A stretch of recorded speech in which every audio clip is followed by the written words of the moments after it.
Buenas tardes, señor Delgado. Muchas gracias por su tiempo. La mesa directiva ha tomado en sus últimos días, hay que decirlo, una serie de decisiones que vamos a decir han sido cuestionados de diferentes ámbitos.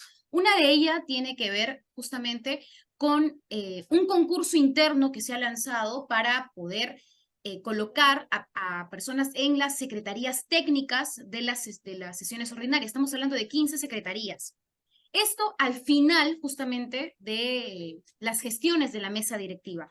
¿Es oportuno hacer este concurso o hay algo detrás? Se sospecha que se buscaría copar estos puestos con personas allegadas a las bancadas o partidos. Bueno, todo eso va a depender mucho de las bases para el concurso. El primer concurso para secretarios técnicos se realizó, si no recuerdo mal, en octubre del año 2003 con la presidencia del señor Henry Pease. El tiempo que demoró el concurso fue de agosto a octubre y en ese momento se designó, me parece que a 15 secretarios técnicos para que ocuparan las secretarías de las comisiones ordinarias. ¿Cómo fue Desde este entonces, concurso? ¿Cómo fue ¿cómo? este concurso? En ese año, ¿cómo fue el concurso? ¿Totalmente abierto de afuera y personas que trabajaban en el Parlamento también? Bueno, el concurso fue primariamente para personal que tuviera experiencia en el servicio parlamentario, en la atención de las comisiones ordinarias, sea que estuvieran dentro de la organización, en el servicio, en la organización, o que hayan alguna vez sido parte del Congreso en su condición de miembros de una bancada, de asesoría de confianza, etcétera. Lo que se buscaba fundamentalmente era personas que tuvieran mínimos de experiencia y de capacidades. Ese concurso se realizó con el apoyo de la Universidad del Pacífico. La Universidad del Pacífico fue la que organizó el concurso, como consecuencia de lo cual se designó a estos 15 secretarios técnicos.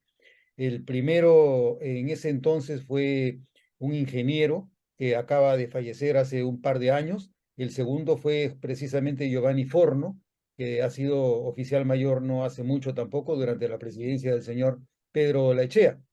Pero más allá de este concurso y de los que vinieron después para ocupar un poco más las comisiones que estaban pendientes de presencia de los secretarios técnicos, este tipo de sistema funciona siempre y cuando, como repito, se cuente con personas cuya experiencia pueda apoyar y pueda agregar valor al servicio de las comisiones ordinarias.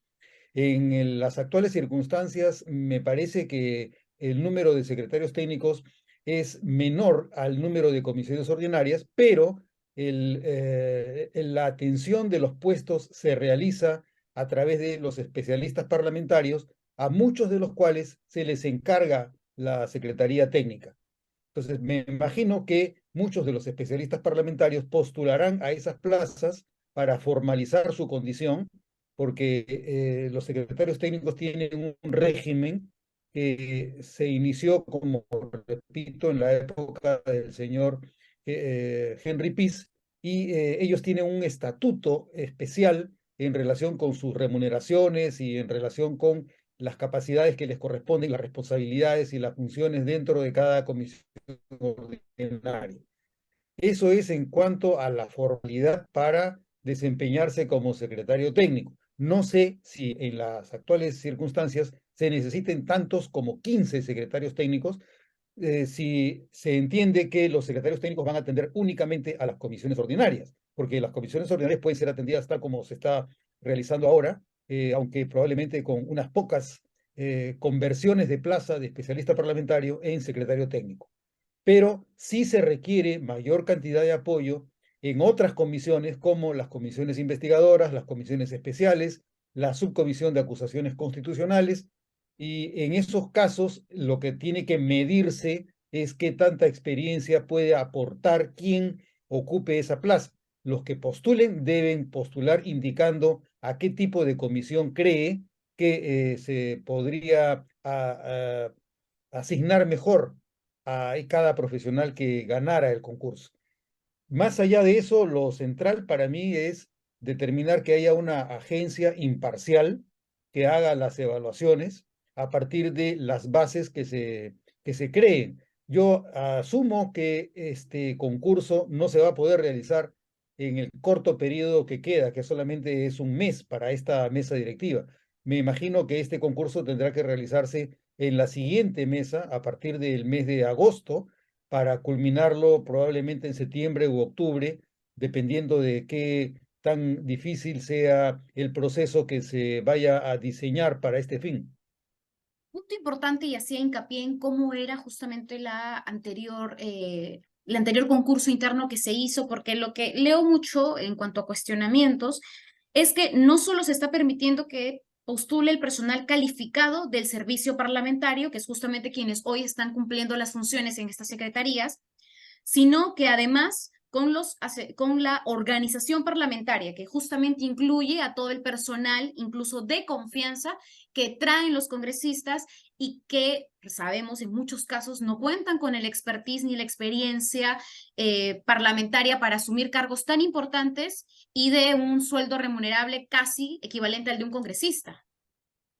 Mira, lo del sueldo yo no estoy seguro que sea lo correcto. Según entiendo, en la información que ha salido en los medios, se dice que el sueldo sería el equivalente a 14.000 y pico de Ajá, soles. Ese sueldo, hasta donde yo recuerdo, no corresponde al nivel 11 o al nivel 10, que es con el que se inicia la carrera dentro de las secretarías técnicas. Hasta donde yo recuerdo, esa es una remuneración incluso superior a la que tiene el nivel 13. Pueden haberlo modificado recientemente, lo desconozco, ok, pero ok. si así fuese, lo que hay que tener presente es que el sueldo del oficial mayor no puede ser menor ni igual al de un secretario técnico. El oficial mayor debe tener un nivel o 14 o 15 y el del secretario técnico empiezan con 10 u 11, ¿no?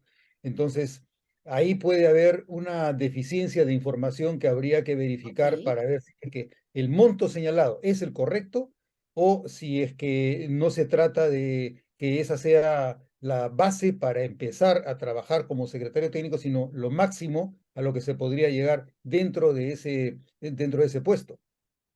Ok, me queda entonces claro ese punto que tendremos que ajustar la información de estos salarios, pero en todo caso, en lo anterior, en torno a que participa no solo la organización, el servicio parlamentario, sino también la organización parlamentaria, personal de confianza. Entonces, he ahí la duda o he ahí el cuestionamiento de que si existe la posibilidad con esta integración también de aquellos asesores de confianza, de que se pueda, digamos, buscar la manera de nombrar a conveniencia estos cargos.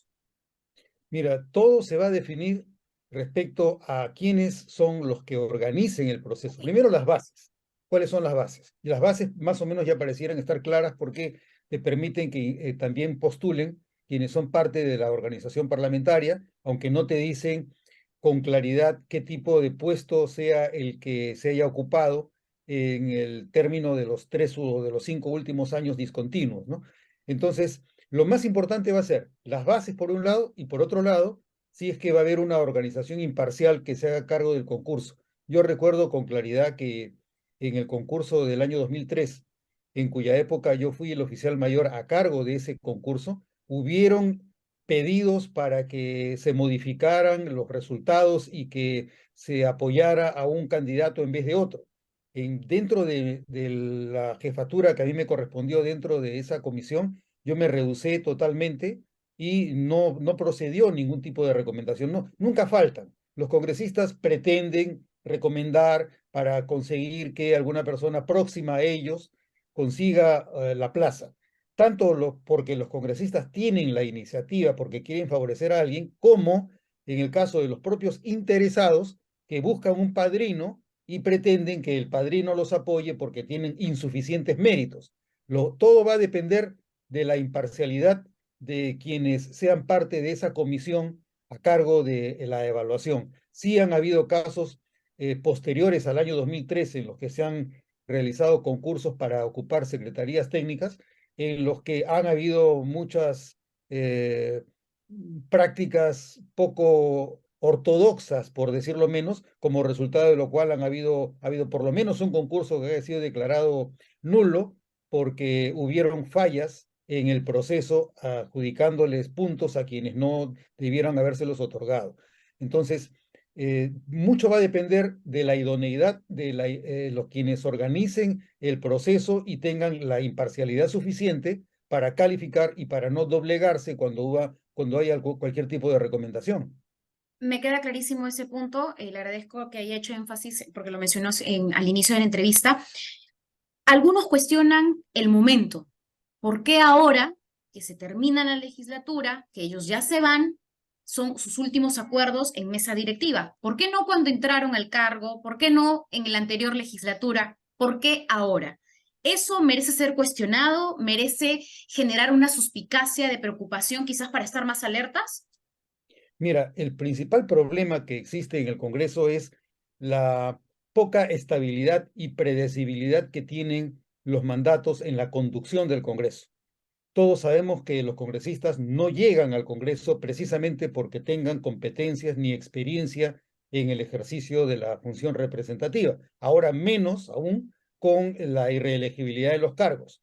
Entonces, en muchos casos pasa que los congresistas llegan al puesto y recién comienzan a aprender en qué consisten las funciones que les corresponden y terminan un proceso largo, a veces les toma 3 meses, a veces 6. Entonces, lo deseable sería que los cargos de la mesa directiva no duren un año, porque cuando tú duras solamente un año, al siguiente año cambian los objetivos, cambian las políticas, cambian los programas de capacitación, los programas administrativos, etcétera, etcétera, etcétera. El gran problema que tenemos es que todos los años cambia la conducción del Congreso y por lo tanto cambian los objetivos, cambian las metas, etcétera, etcétera, y también cambia el personal. Por eso es que con mucha frecuencia ahora tenemos muchos oficiales mayores, muchos directores generales parlamentarios. En la época en la que yo ingresé al servicio parlamentario, en el año 1980, el oficial mayor en ejercicio era el señor Chacón y tenía 15 años. El que lo precedió fue don Ismael Echegaray Correa, que había tenido cerca de 30 años en el servicio, en el cargo de oficial mayor. Y a él lo precedió don Ricardo R. Ríos, que fue oficial mayor desde fines del siglo XIX. Ese tipo de, ese tipo de circunstancias son las que deben recuperarse, porque con el estatuto que tiene actualmente, que está en suspenso, se prevé que uno pueda ser oficial mayor con 5 años o con 8 años de servicio, con lo cual tú permites que quien esté a cargo de la mesa directiva pueda poner a su oficial mayor de acuerdo a su conveniencia, que es lo que ha venido ocurriendo. Por eso es que ahora somos, me parece que alrededor de 11 exoficiales mayores. Es demasiado, eso no puede sostenerlo una institución que se llame seria. Yo gané el concurso de suboficial mayor en el año 1992 y obviamente mi posición se debió a los méritos que yo pude demostrar, pero luego vino el gobierno del señor Fujimori, con lo cual empezó el desastre, porque el servicio parlamentario ya no más sirvió a las metas institucionales, sino a quienes estuvieran a cargo de la mesa directiva. Ese es el verdadero problema. Las mesas directivas no aprenden oportunamente en qué consiste su función. Entonces me imagino que probablemente debido a la demora que tienen en el aprendizaje, se dan cuenta que eso es necesario hacerlo, pero para hacerlo bien tienen que contar con el asesoramiento adecuado para darse cuenta que no basta con designar secretarios técnicos. Tienes primero que asegurarte que tienen experiencia y segundo, no obstante la experiencia que tengan y las capacidades profesionales, es necesario un programa de inducción que si no se aprueba puede significar que por más que tú hayas ganado la plaza, tengas que despedir a esa persona. Eso es lo normal en cualquier organización. Muy bien, muchas gracias por este primer tema. Otro de los acuerdos que también se han abordado en la mesa directiva tienen que ver con la revalorización claro, revalorización, recategorización de algunos puestos, ¿no? Según lo que comentan y como le mostraba el documento, son personas que estaban, por ejemplo, antes teniendo la función de técnicos auxiliares y que ahora han subido a otro nivel porque entendemos que se han profesionalizado, tienen nuevas, digamos, nuevos estudios, los años de experiencia, pero este proceso es así, no pasa por un concurso público para adquirir el cargo de, digamos que ahora queda como una plaza abierta. Bueno, hay varios procesos en el desarrollo de la carrera. Uno de ellos es el ingreso y luego la progresión en la carrera hasta llegar a los niveles más altos que uno pueda acceder de acuerdo a las capacidades que tenga. En este caso, el acuerdo de mesa se refiere a la revalorización de personas que durante el curso de su desempeño en el servicio parlamentario han adquirido experiencia, han adquirido conocimientos, se han profesionalizado y por lo tanto la plaza que pudieron ocupar inicialmente no fue la que les corresponde ahora. Yo sé que este proceso de revalorización que se está terminando en ese acuerdo de mesa que has hecho mención, este proceso ha empezado, si no me equivoco, en noviembre o en diciembre del año pasado. O sea, ya tiene más o menos 6 meses en los que se ha ido evaluando al personal y las competencias que tiene para ver si a partir de esas experiencias se les asigna una plaza más acorde con el desarrollo de sus competencias y de sus capacidades. Lo que hay que evitar para evitar abusos precisamente es el que se hagan designaciones insuficientemente fundadas cuando de lo que se trata es de que hay alguna persona que es recomendada o que es vinculada a algún congresista, en particular si el congresista tiene acceso a puestos en lo que pueden producirse las designaciones o los ascensos. Lo que hay que cuidar es que no se produzca por simpatías o por vinculación, influencia o un vínculo político con el congresista. Eso es lo que hay que tener cuidado. En este caso de la revalorización son pocos, no son muchos, y de ahí yo conozco por lo menos un caso de un trabajador que ha sido auxiliar y que ahora se lo ha puesto, me parece que nivel 4. Es una persona que empezó de cero y progresivamente se ha profesionalizado, ha terminado sus estudios universitarios y ha desarrollado además habilidades y destrezas que prueban su lealtad. Eso me parece a mí que es encomiable y además se ha tardado demasiado tiempo porque es un trabajador que yo lo conozco por lo menos desde el año 2010. O sea, tiene 13 años y recién puede ascender a nivel 4 cuando ha estado como auxiliar desempeñándose con el nivel 4 o 5 dentro de la carrera. O sea, este tipo de cosas por lo menos son positivas. Esto es positivo. Entiendo, buen punto. En todo caso, tendríamos que particularizar algunos eventos, estar detrás de algunos nombres por si existiría pues un aprovechamiento de esto que es justo para otros trabajadores en estos casos. Muchas gracias por esa Así es. precisión. El otro tema, y esto es para finalizar, que tiene que ver justamente con Lady Camones, quien fue presidenta del Congreso por un periodo muy corto, ¿no? Ella entró en julio y en septiembre fue censurada, ¿no? Por unas comunicaciones que tenía dentro de su bancada y que hacían pues creer que ella direccionaba el tratamiento de la agenda y de las comisiones a su conveniencia o a la conveniencia del partido. ¿Merece ella su cuadro de reconocimiento en la galería de presidentes del Congreso? La tradición manda que quien cuente con un cuadro en la galería de presidentes haya sido presidente del Congreso. Entre esos casos de periodos muy cortos, recientes, porque también existen algunos que van del inicios del siglo XX y más aún en el siglo XIX, donde los cargos en la mesa directiva duraban solamente un mes y no un año. Los casos más recientes podrían ser el de, yendo de lo más próximo a lo más remoto, el del congresista Merino, Manuel Merino, que fue presidente del Congreso, presidente de la República, y no obstante haber cesado en el cargo de una manera poco ortodoxa u ordinaria, cuenta con su imagen en la galería fotográfica de presidentes del Congreso y además es reconocido como un presidente de la República, no obstante que duró solamente una semana su mandato. El otro caso, un poco más remoto, es el caso de la señora Marta Hildebrand. La señora Marta Hildebrand fue presidenta del Congreso en el año 2000, del mes de julio hasta el mes de noviembre, cuando fue igualmente censurada. Los únicos dos casos de censuras que tenemos a presidentes del Congreso en el Congreso peruano son dos mujeres. La señora Marta Hildebrand, censurada en noviembre del año 2000, y la señora Lady Camones, censurada a inicios del año 2021. Entonces, nada impide. La señora Marta Hildebrand también tiene su cuadro colgado en la galería de presidentes. Entonces, no hay ningún impedimento para que eso ocurra. Basta con que haya sido elegida, no obstante que su mandato haya terminado antes de plazo. Es decir, si volvemos al ejemplo de Merino, bueno, Merino como presidente del Congreso duró más tiempo, en la presidencia solamente estuvo 5 días contados, pero por ejemplo, si se diera el caso de que se elige al presidente del Congreso en elección y dura 3 días, por esos 3 días o dure un día, igual requiere, digamos, es acreedora de ese cuadro. Esa es la tradición. Si basta que la representación lo haya elegido como presidente. Si después se descubre que ha cometido un error severo y pierde el cargo, eso no impide que haya sido designado presidente durante esos días. Esto también le correspondería a Francisco Sagasti, porque también fue, aunque por unas horas, presidente del Congreso.